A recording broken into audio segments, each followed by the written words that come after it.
Taliwa ning mga active cases sa COVID-19 nga napuno sa Mandawi City, gitutukan usab kining household transmissions o tinakdanay sud sa mga panimay. Kini ang report ni Nico Sereno.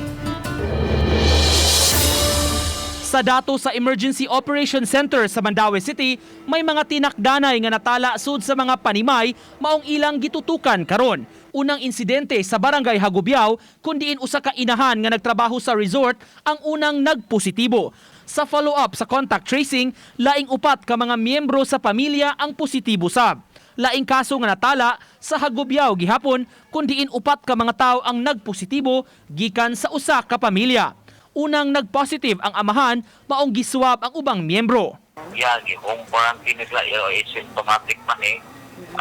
Katong sa usa ka pamilya, katong papa, i-pull out na mo. Pero ang habilin, home quarantine, kay wala nga may makabantay sa bata na 2-year-old. Ang bata, good na negative 2-year-old, magod. Padayong nanawagan ang mga otoridad sa pag-abag sa tanan, pinaagi sa pagtuman sa mga health protocol.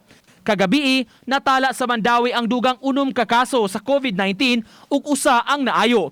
Dunay 86 ka mga active cases ug 2,137 ang naka-recover na. In the Philippines, what we practice here are extended forms of family. A number of family lives in the same house na naminyo na ang anak na naragyan po sa kalay.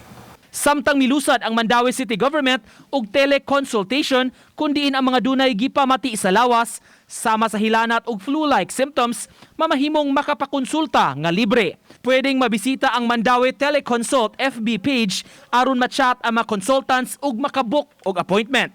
Uban ni June Solon, Nico Sereno, Balitang Bisdak.